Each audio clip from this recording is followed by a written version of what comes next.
Hello everyone, मैं mister Rohit स्वागत करता हूं आप सभी का आपके मेरे प्यारे से यूट्यूब चैनल जिसका नाम है खुशी कोचिंग क्लासेस। जैसे कि आप सभी जानते हैं, इस क्लासेस के माध्यम से हमने इससे पिछले वाले लेक्चर में 11th क्लास की मैथ्स को स्टार्ट किया था। आज हम उसी के सेकंड पार्ट को लेकर के आए हैं। मैं आशा करता हूँ कि आप सभी ने सेट के लेक्चर को अच्छे से स्टडी किया होगा और हम डिस्कस करेंगे आज सेट के सेकंड पार्ट को। ठीक है, इससे पिछले वाले लेक्चर में मैंने एक्सरसाइज 1.1 को कंप्लीट कर दिया था। उसके जितने भी बेसिक कंसेप्ट थे वो मैंने सारे के सारे क्लियर करा दिए थे। आज हम सेकंड पार्ट में पहले कंसेप्ट जितने भी एक्सरसाइज में यूज़ होंगे उन्हें यूज़ करेंगे और उसके बाद में इसके लेक्चर को डिस्कस करेंगे। यदि आपने इसका जो इससे पिछला लेक्चर है वो डिस्कस नहीं किया है, मैं डिस्क्रिप्शन में वो लेक्चर को दे दूंगा, आप उसे जाकर के उसे अच्छे से स्टडी कर लेना। तो चलिए स्टार्ट करते हैं आज के इस प्यारे से लेक्चर को। ठीक है, आज हम डिस्कस करेंगे इम्पटी सेट को। इम्पटी सेट को डिस्कस करने से पहले आप सभी को पता होना चाहिए कि सेट होता क्या है। ठीक है, क्योंकि इससे पिछले वाले लेक्चर में मैंने बता रखा है कि सेट होता क्या है। ठीक है, सेट क्या होता है, सेट के टाइप्स कितने होते हैं, वो मैंने सारा का सारा फुल डिटेल्स में मैंने इससे पिछले वाले लेक्चर में डिस्कस किया था। ठीक है, तो चलिए स्टार्ट करते हैं इसी के साथ में आज के लेक्चर को। आज हम डिस्कस करेंगे सबसे पहले इम्पटी सेट को। ठीक है, डिस्कस करेंगे इम्पटी सेट को। इम्पटी सेट आज का टॉपिक है हमारे पास में इम्पटी सेट। ठीक है, सबसे पहले तो हमें पता होना चाहिए कि इम्पटी सेट होता क्या है। ठीक है, इम्पटी का मीन्स क्या है। इम्पटी का मीन्स है खाली। आपने देखा भी होगा ना, आपके मोबाइल फ़ोन्स वगैरह में अगर आपको देखा होगा कि कोई फाइल अगर खाली है तो उस पर लिखा होता है कि इम्पटी फाइल। ठीक है, इम्पटी का मतलब ही मीन्स होता है कि खाली। ठीक है, तो इस मैथमेटिकल भाषा में इसे कैसे शो ऑफ करेंगे, हम कैसे देखेंगे। देखिए, मान लीजिए एक एग्जाम्पल से समझने का प्रयास करेंगे। मान लीजिए हमारे पास में एक सेट है। ठीक है, मैंने मान लिया एक सेट है ए, इसमें एक स्टूडेंट है, इसमें एक स्टूडेंट है जो कि क्लास 11th में पढ़ता है। किसे पढ़ता है? क्लास 11th में। ठीक है, किसे पढ़ता है? क्लास 11th में। हमने एनालाइज किया एक सेट बी, इसमें एक ही स्टूडेंट है, एक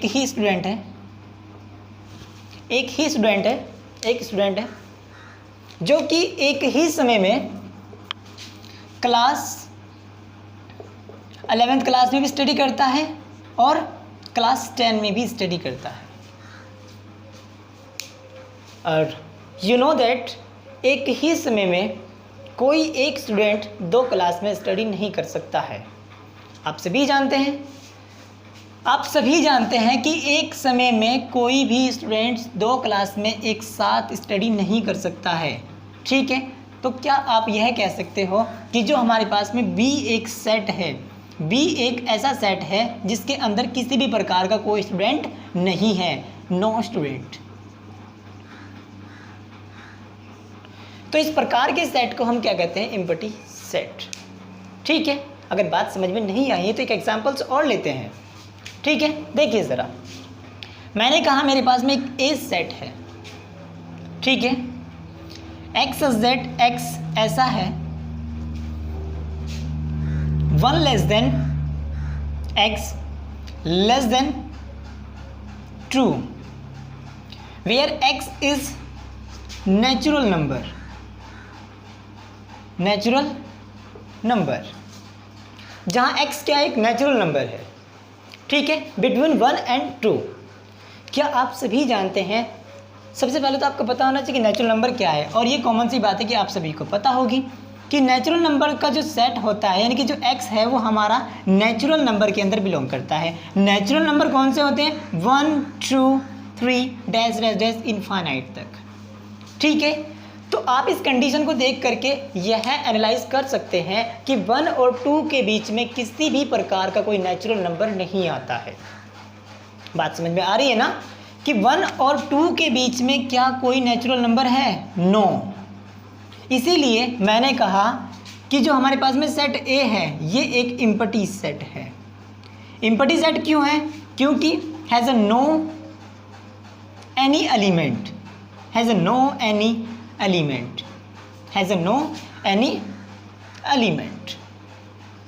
बात समझ में आ रही है ना कि हमारे पास में इम्पटी सेट क्या होगा? कि उसके पास में वो एक सेट ऐसा सेट होगा जो उसके पास में किसी भी प्रकार के एलिमेंट्स नहीं होंगे। ठीक है, वो एक खाली सेट होगा। ठीक है, अब मैं आशा करता हूँ कि आप सभी की ये बात समझ में आ गई होगी और अब डिस्कस करते हैं इसकी डेफिनेशन को। ठीक है, चलिए डेफिनेशन क्या कहती है? A set which does not contain any element, a set which does not contain any element, a set which does not contain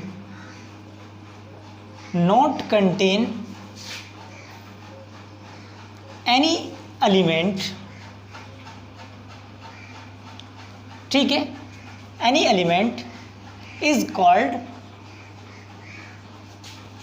empty set। बात समझ में आ रही है ना? क्या कहलाएगा ये सेट? empty set। डेफिनेशन क्या कहती है इसकी? डेफिनेशन कहती है इसकी अ सेट एक सेट होगा जिसके अंदर कोई एलिमेंट्स क्या नहीं करेगा, कंटेन नहीं करेगा। ठीक है, डज नॉट कंटेन मतलब कि हमारे पास में मान लीजिए ये एक सेट है, ठीक है, और इसके अंदर किसी भी प्रकार का कोई एलिमेंट बिलोंग नहीं करेगा, तो इस प्रकार के सेट को क्या कहते हैं हम? Empty set. ओके, बात समझ में आ गई होगी आप सभी की। डेफिनेशन क्या कह रही है? डेफिनेशन मैं एक बार फिर से रिपीट करता हूँ। A set which does not contain any element, ठीक है, does not contain any element is called empty set. Okay, यह बात समझ में आ गई। तो चलिए एग्जांपल्स, इसके एक दो और एग्जांपल्स को डिस्कस करते हैं। ठीक है, देखिए मान लीजिए हमारे पास में ए एक सेट है एक्स स्क्वायर माइनस के 2 बराबर 0, ठीक है, where x is rational number. हमारे पास में एक सेट लिया हमने एक्स स्क्वायर माइनस के 2 इक्वल्स टू क्या लिया हमने कि हमारे पास में एक इक्वेशन हमें दी है और हमने कहा है कि हमारे पास में x एक ऐसा है जो कि बिलोंग करता है रेशनल नंबर के अंदर। x कैसा है? रेशनल नंबर के अंदर बिलोंग करता है। और आप सभी को पता होना चाहिए कि रेशनल नंबर होते क्या हैं। ठीक है, तभी तो आप इसे एनालाइज कर पाओगे क्वेश्चंस को, क्योंकि आप सभी को जब ये पता होगा कि रेशनल नंबर क्या होता है। रेशनल नंबर आप सभी को पता है कि p/q की फॉर्म में होते हैं। I hope so you know that. और जहां हमारे पास में p और q वेयर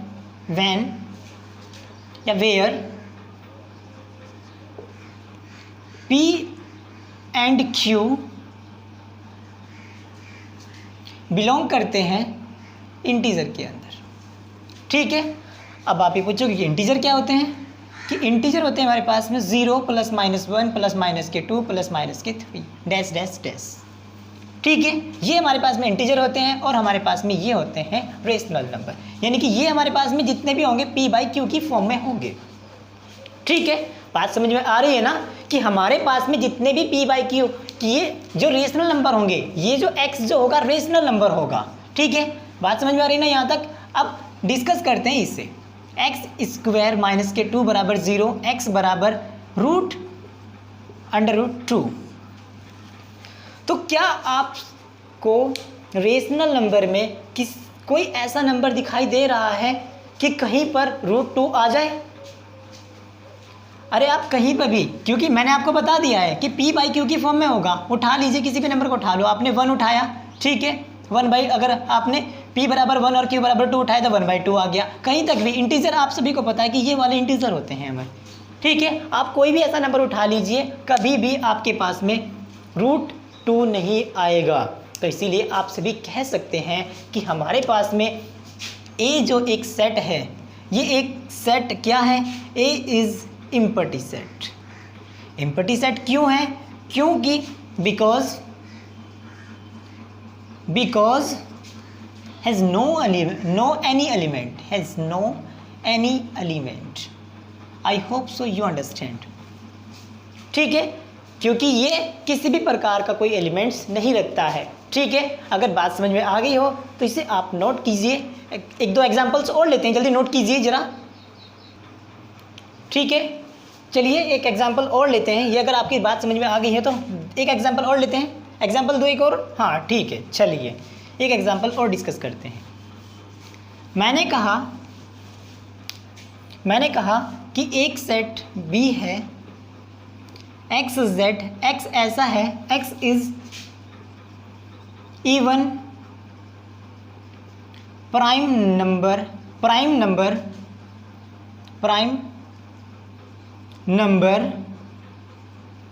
ग्रेटर देन 2। ठीक है, कि हमारे पास में x ऐसा है कि एक इवन प्राइम नंबर है। ठीक है, तो हमें बताना है कि ये सेट इम्पटी सेट है या नहीं है। सबसे पहले तो आप सभी को पता होना चाहिए कि प्राइम नंबर क्या होता है। ठीक है, और इसने कहा है कि 2 से बड़े मुझे इवन प्राइम नंबर चाहिए। ठीक है, सबसे पहले तो आपको प्राइम नंबर का पता होना चाहिए, तब जाकर के आप इसे डिस्कस कर सकते हो। प्राइम नंबर की डेफिनेशन क्या कहती है? हैज़ एग्जैक्टली 2 फैक्टर या 1 एंड इट्सेल्फ फैक्टर। यानी कि सबसे पहले मैं डिस्कस करना चाहूँगा इसमें से प्राइम नंबर को। प्राइम नंबर होता क्या है? प्राइम नंबर क्या होता है? प्राइम नंबर, प्राइम नंबर की जो डेफिनेशन कहती है, प्राइम नंबर की डेफिनेशन क्या कहती है कि हैज़ एग्जैक्टली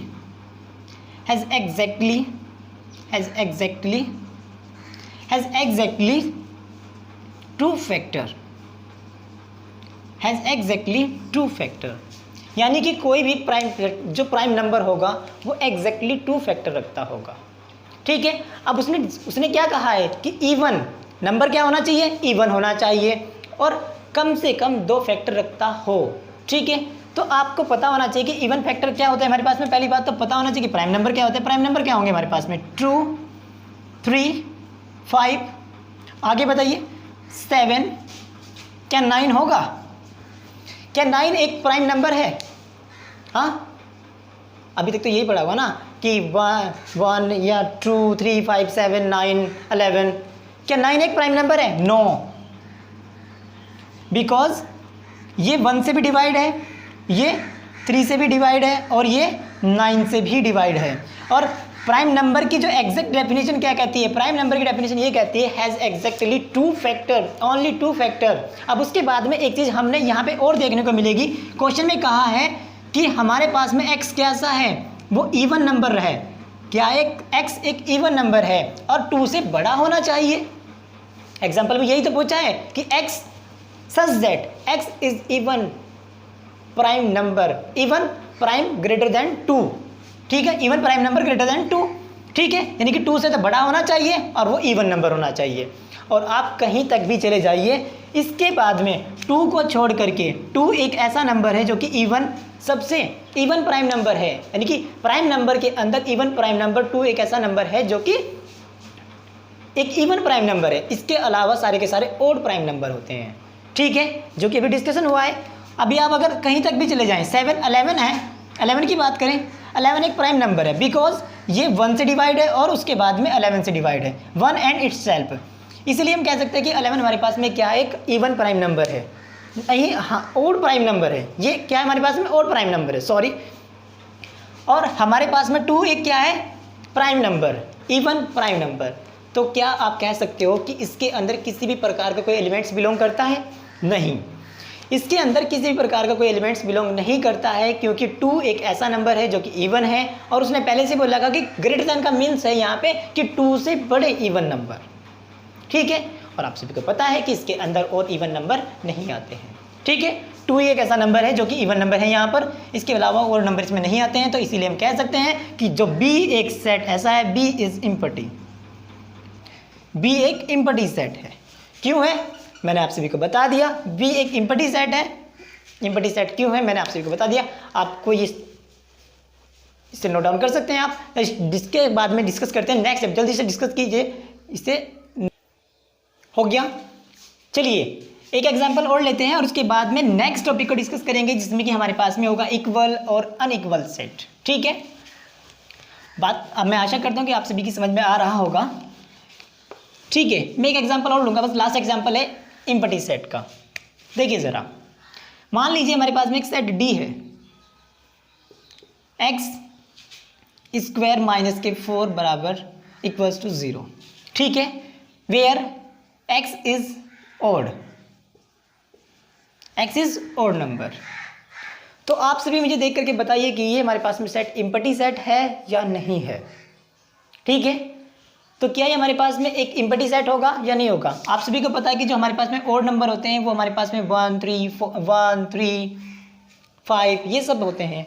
और यहाँ पर हमारे पास में इक्वेशन को अगर हम सॉल्व करें तो हमारे पास में क्या आएगा, माइनस के 4 इक्वल्स टू 0, ठीक है, एक्स बराबर प्लस माइनस के 2, बिकॉज 2 एक कैसा नंबर है, 2 एक इवन नंबर है ना कि ऑड नंबर, ठीक है।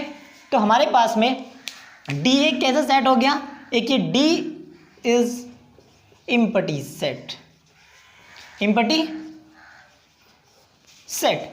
मैं आशा करता हूं कि आपकी ये इम्पटी सेट के जितने भी कंसेप्ट है आप सभी के क्लियर हो गए होंगे कि इम्पटी सेट होता क्या है, इम्पटी सेट की जो डेफिनेशन है वो आप सभी बहुत अच्छे से समझ गए होंगे, ठीक है। अब बात करते हैं इक्वल और अनइक्वल सेट की, ठीक है,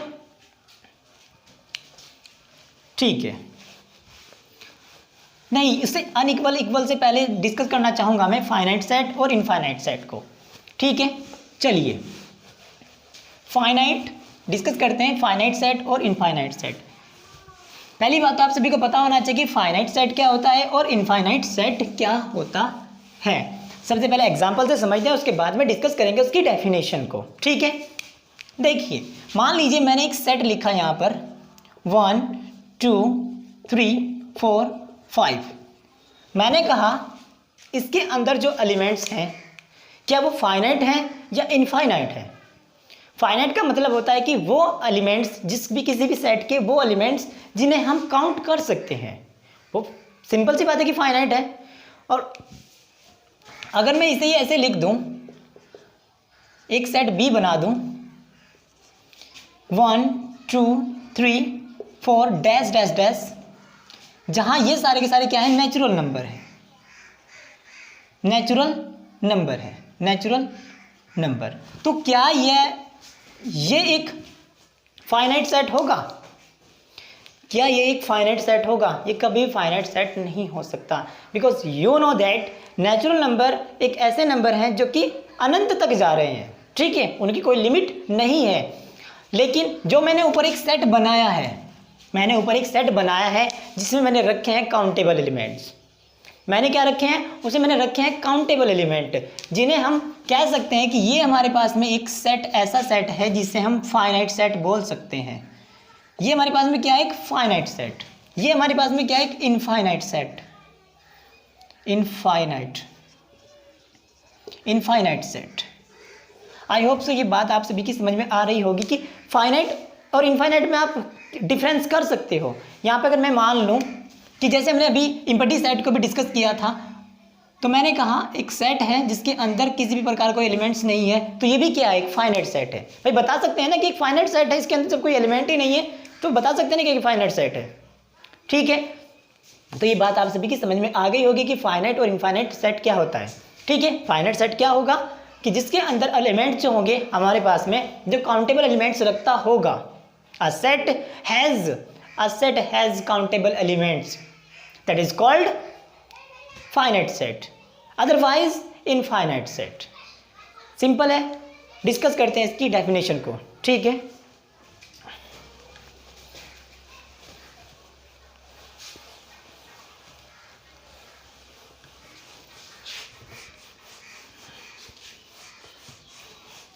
चलिए डिस्कस करते हैं इसकी डेफिनेशन को। Finite set, finite set and infinite set, finite set and infinite set.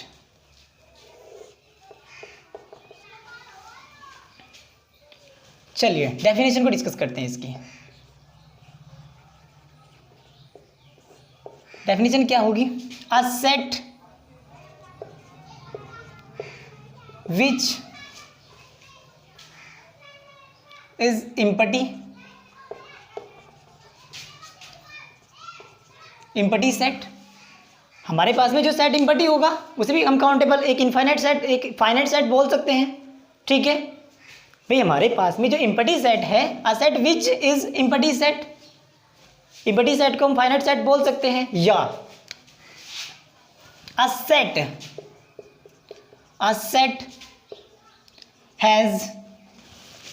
Has countable element. या तो वो ऐसा हो कि उसके पास में जो एलिमेंट्स हो वो काउंटेबल हो, ठीक है, वो सेट ऐसा होना चाहिए कि जिसके पास में एलिमेंट्स क्या होने चाहिए, काउंटेबल होने चाहिए, या फिर वो एक सेट क्या होना चाहिए, एम्प्टी सेट होना चाहिए, ठीक है। यदि वो ऐसा करता है, काउंटेबल एलिमेंट्स रखता है, तो इस प्रकार के सेट को क्या कहते हैं, that is called empty set, that is called empty set. Otherwise infinite set, infinite set. अरे बात समझ में आई कि नहीं आई, ठीक है, बात समझ में आई कि नहीं आई।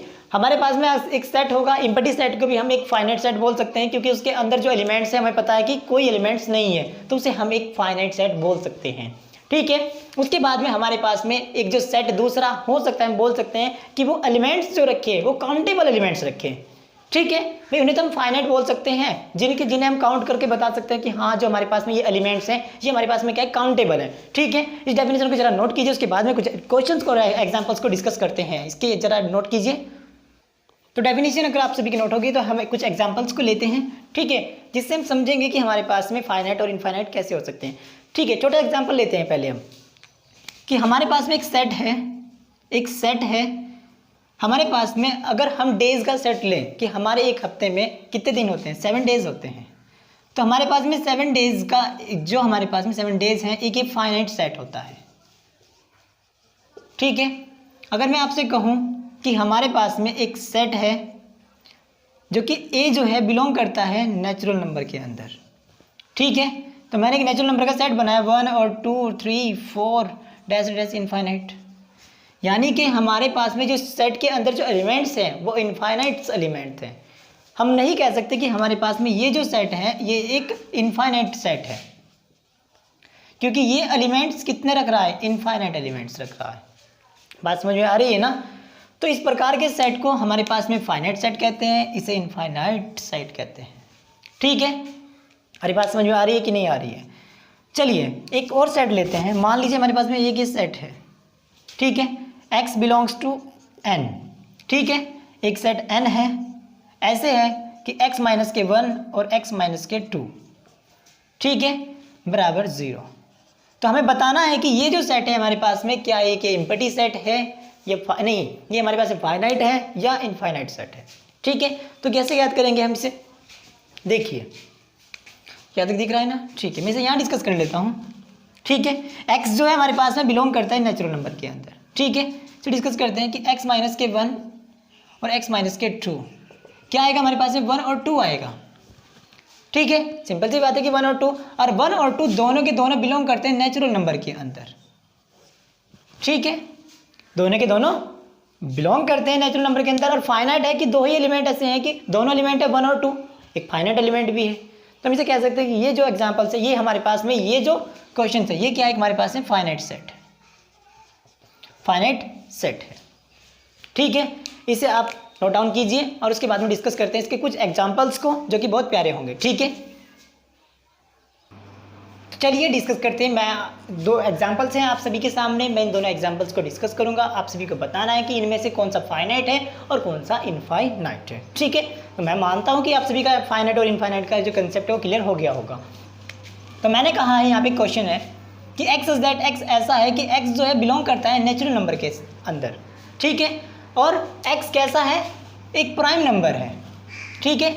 और प्राइम नंबर आप सभी को अच्छे से पता है कि प्राइम नंबर की जो डेफिनेशन है वो है एग्जैक्टली 2 फैक्टर, ठीक है।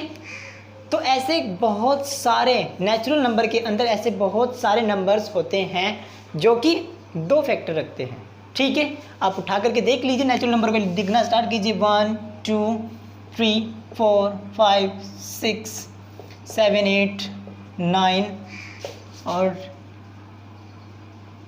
10 11 12 13। अब आपने फाइंड करना है इनमें से क्या जो कि प्राइम नंबर हो। ठीक है, प्राइम नंबर आपने फाइंड करने हैं और बताना है आपने कि वो फाइनाइट है या इनफाइनाइट है। ठीक है, तो ज़रा देखिए, क्या आपको पता है कि 1 एक प्राइम नंबर है? नहीं, प्राइम नंबर वन एक प्राइम नंबर नहीं होता, क्योंकि इसके पास में केवल एक ही फैक्टर है। और प्राइम नंबर की डेफिनेशन कहती है 1 या इटसेल्फ। इस प्रकार के सारे एलिमेंट प्राइम नंबर कहलाएंगे। ठीक है, क्या 2 एक प्राइम नंबर है? यस, प्राइम नंबर है। 3 एक प्राइम नंबर है? यस, एक प्राइम नंबर है। 5 एक प्राइम नंबर है? यस, एक प्राइम नंबर है। 7 एक प्राइम नंबर है? यस, एक प्राइम नंबर है। 9 एक प्राइम नंबर नहीं है। 10 एक प्राइम नंबर नहीं है। 11 एक प्राइम नंबर है। ऐसे ही बहुत सारे एलिमेंट्स आपको मिलते चले जाएंगे जिन्हें आप काउंट नहीं कर सकते हैं, अनकाउंटेबल है। भाई नेचुरल नंबर एक थोड़ी ना है, नेचुरल नंबर बहुत सारे हैं, इनफाइनाइट तक जाते हैं। तो यानी कि हमारे पास में ये जो सेट है, ये सेट एक कैसा है सेट है? एक इनफाइनाइट सेट। इनफाइनाइट सेट क्यों है, ये बात आप सभी की समझ में बहुत अच्छे से आ गई होगी, मैं आशा करता हूँ। ठीक है, अब बात करते हैं इसकी। क्वेश्चन है x सच दैट x ऐसा है कि x बिलोंग करता है नेचुरल नंबर के अंदर एंड x ओड होना चाहिए। आप सभी को पता है कि नेचुरल नंबर के अंदर ओड नंबर इनफाइनाइट तक आते हैं। ठीक है, डैश डैश डैश। जरा देखिए, आपको देखने को मिलेगा कि इसके अंदर कितने ओड नंबर्स आते हैं। नेचुरल नंबर के अंदर एक के बाद में दूसरा ओड नंबर ही है। ठीक है, 1 3 5 7 9 11, ये सारे के सारे इनफाइनाइट एलिमेंट्स इसके अंदर बिलोंग करेंगे। ठीक है, इसके अंदर infinite has a infinite element।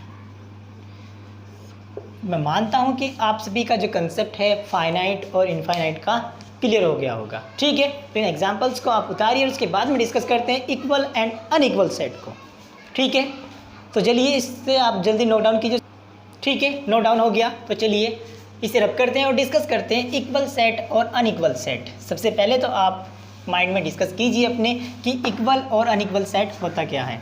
ठीक है, इतना तो आप सभी को पता ही होगा कि इक्वल और अनइक्वल सेट होता क्या है।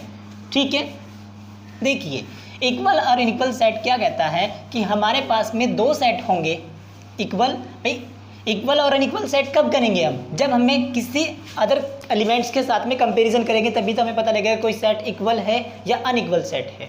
ठीक है, तो ये क्या कहता है कि हमारे पास में अगर सेट ए है और ए सेट के सारे एलिमेंट्स बिलोंग करते हैं बी के अंदर।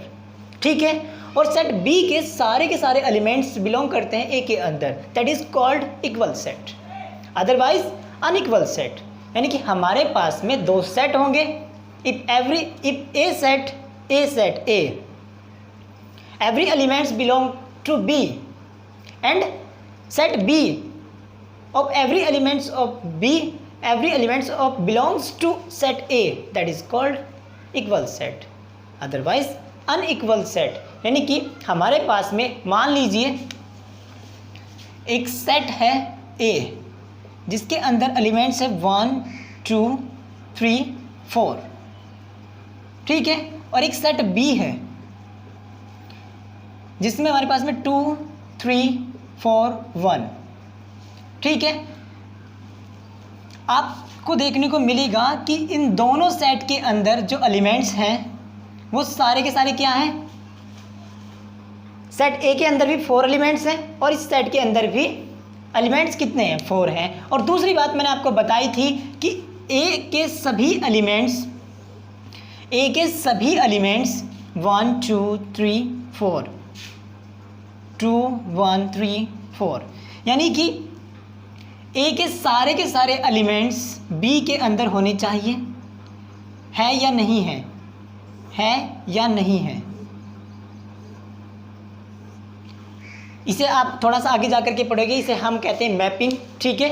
ये हमारे पास में डोमेन कोडोमेन कहलाते हैं। ये धीरे धीरे आगे आएंगे आपके पास में, नेक्स्ट चैप्टर नेक्स्ट जो लेक्चर आएगा उसमें डिस्कस होंगे, ठीक है। मैंने जो बात आपसे कही थी कि ए के सारे के सारे एलिमेंट्स बी के अंदर होने चाहिए। 1 इसके अंदर है 2 इसके अंदर है 4 इसके अंदर है और बी के सारे एलिमेंट्स ए के अंदर होने चाहिए।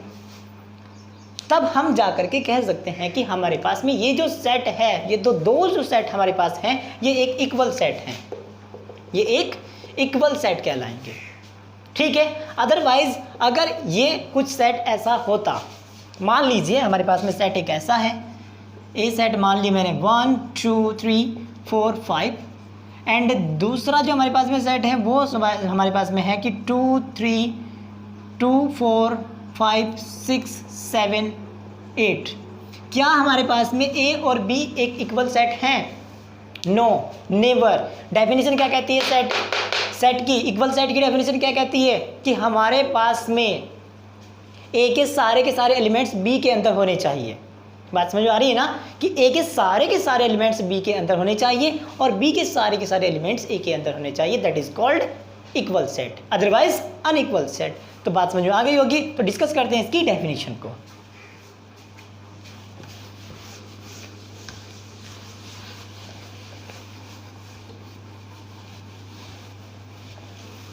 चलिए, equal set and unequal set,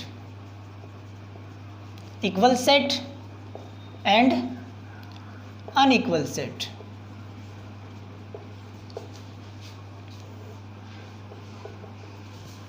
equal set and unequal set क्या कहता है equal set? Two set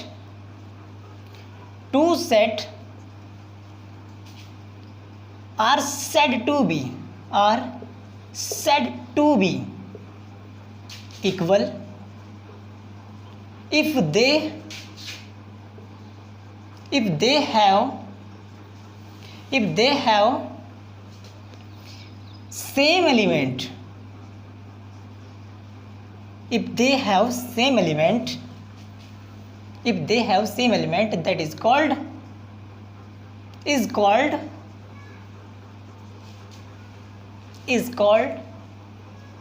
equal set, equal set। otherwise unequal set, ठीक है। मैंने क्या कहा डेफिनेशन में? Two set A and B. Definition में दो, एक चीज और लिख लो, sorry, two set A and B ज़्यादा अच्छा रहेगा, A and B. Two set A and B are said to be equal set, यानी कि ए और बी दोनों इक्वल सेट हो सकते हैं इफ दे हैव, यदि वो सेम एलिमेंट रखते हैं। क्या हो सकते हैं वो? यदि सेम एलिमेंट रखते हैं तो इस प्रकार के सेट को इक्वल सेट कह सकते हैं। यदि वो सेम एलिमेंट नहीं रखते हैं तो इस प्रकार के सेट को कहेंगे अनइक्वल सेट, ठीक है। Equal set denoted by of equal set, denoted y equal set, यानी कि इक्वल सेट, इक्वल सेट को हम A इक्वल्स टू बी द्वारा डिनोट करते हैं एंड अनइक्वल सेट को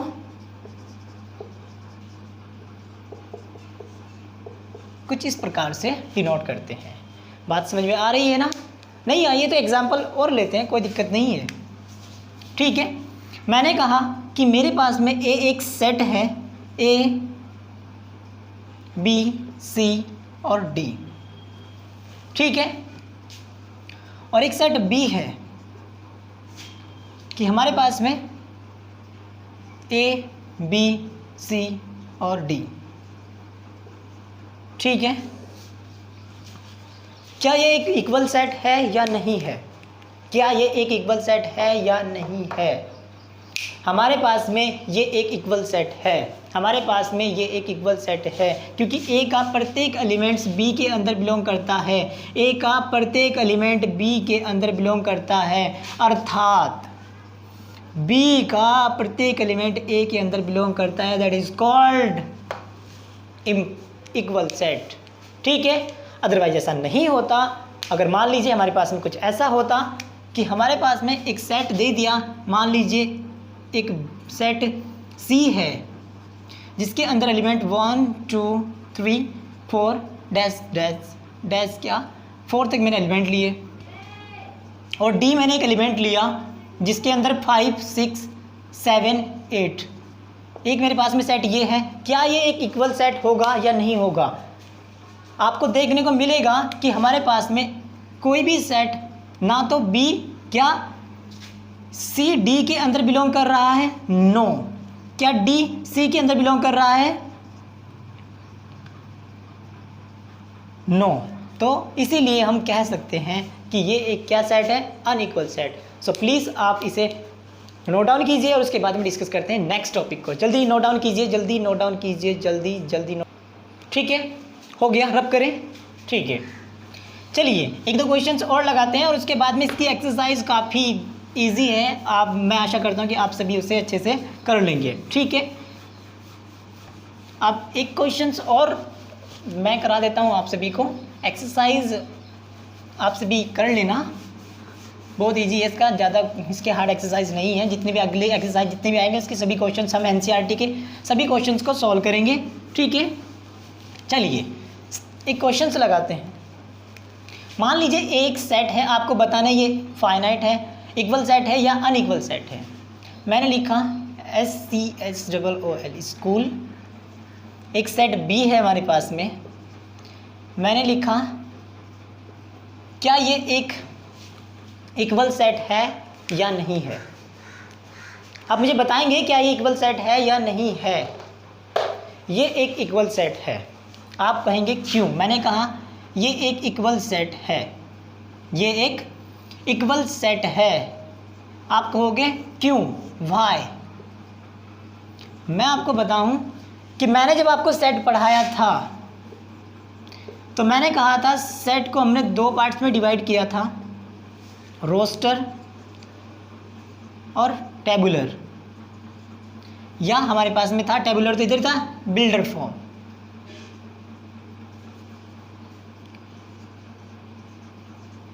बिल्डर फॉर्म, रोस्टर फॉर्म और set builder form. Roster form क्या कहती है कि हम रोस्टर फॉर्म यानी कि सेट के अंदर यदि एलिमेंट्स रिपीट कर रहा है, यदि एलिमेंट्स रिपीट कर रहा है तो उसे हम काउंट नहीं करते हैं।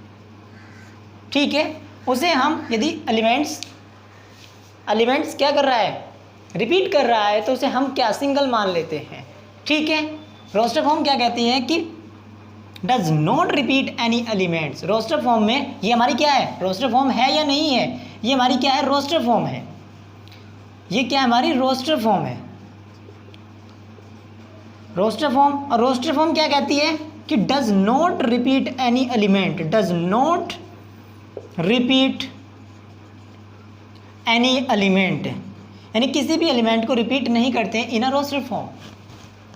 बात समझ में आ रही है ना, कि रोस्टर फॉर्म में हम किसी प्रकार के कोई एलिमेंट्स रिपीट नहीं करते हैं।